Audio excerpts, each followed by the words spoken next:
आंखौ दिनै आइ आफा रायजो राजा आंनि लोगोफोर जोंनि संगठनफोर मालाबा आंखौ एमएलए बानायबाय मालाबा आंखौ आर्टपेड चेयारमेन बानायबाय मालाबा आंखौ एमपि बानायबाय दिनै आंखौ एमएलए दा स्पिकार आरो आंहा मा लुबैनाय थाबावनांगौ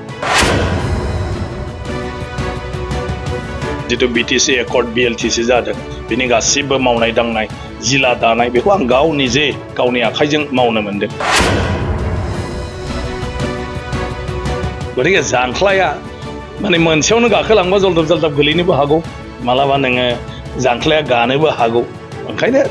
गोजौसिम सहैनो जाय जि सुबिदा मोनो बेजों गाखोलांनांगौ नाथाय गाखोखांनानै गोजौआव सहैबा जों बयबो गाहायाव थानाय मानसिफोरनो गोजौआव मा दं बेखौ हरनांगौ आरो आसामनि एस'सिएट अफिसियेल लेंगुवेज हिसाबै आसाम बिधान सभायाव दिनैहाय आङो बर' रावखौ माने गायसनबाय आरो जेराव दा 42 सा रेगुलार बर' एमप्लयिफोर दा बेवहाय खालामनो हाबाय एसेम्ब्लियाव जे बर' रावा दा सोलिलांबाय थासिगोन हाग्रामा चन्दन ब्रह्म बा खाम्फा बरगयारी मानव गेदेर बिथांमोनजों ज' गोरोब होलायनानै खामानि मावबोनानै दिनैनि बिटिसिखौ सम्पूर्ण इमप्लिमेन्ट खालामदों गतिके बेखौ लानानै आङो गावखौनो गाव गोग्गानाय मोनो बर' कसारी वेलफेयार अट'नमास काउन्सिल जायखौ नांथ'वा जाथ'नाङा मानाङा होननानै बुंलायनाय जादोंमोन आरो दिनै थालाङोमोनबा मा जागौमोन मोनथिया बेखौबो आङो नाजानानै गभर्नरनिफ्राय अर्डिनेन्स खालामहोनानै बै समाव मानव गेदेर सर्बानन्द सन'वाल आरो हिमन्त बिश्व शर्मा बिथांमोनखौ नारसिनथाबनानै दिनै बर' कसारी वेलफेयार अट'नमास काउन्सिला दाजाबाय नङा आं होनदों जे बेबायदियानो जेबो गैया आरो आं दिनै राजखान्थियारि भाबै गुदिनिफ्राय 2001 मायथाइयाव आङो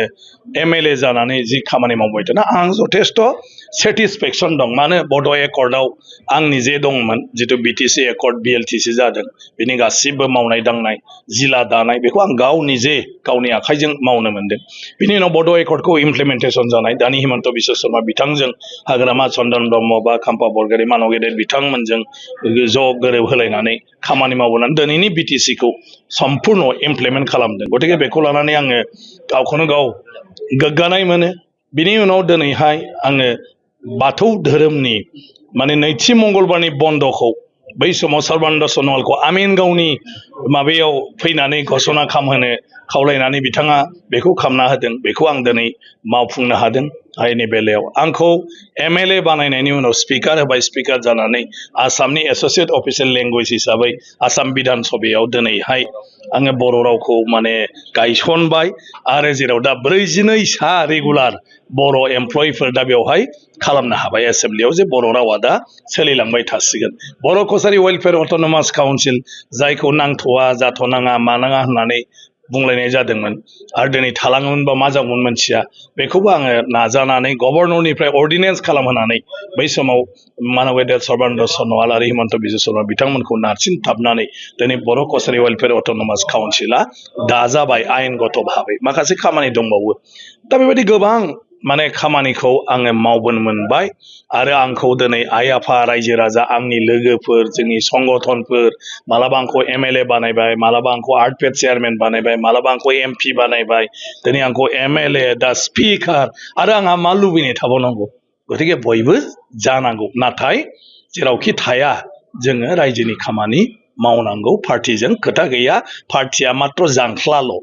आरो बे जांख्लाजों गाखोनानै सहैखांबा बयनोबो हरनांगौ सिलिङाव मोनहैबा गय गोरानखौ बयनोबो हरनांगौ नङा होमबा खुसिया गोरानबाबो बयनोबो हरनांगौ गतिके जांख्लाया माने मोनसेयावनो गाखोलांबा जलदब जलदब गोलैनोबो हागौ मालाबा नोङो जांख्लाया गानोबो हागौ ओंखायनो गोजौसिम सहैनो जाय जि सुबिदा मोनो बेजों गाखोलांनांगौ नाथाय गाखोखांनानै गोजौआव सहैबा जों बयबो गाहायाव थानाय मानसिफोरनो गोजौआव मा दं बेखौ हरनांगौ आरो होमबानो जायो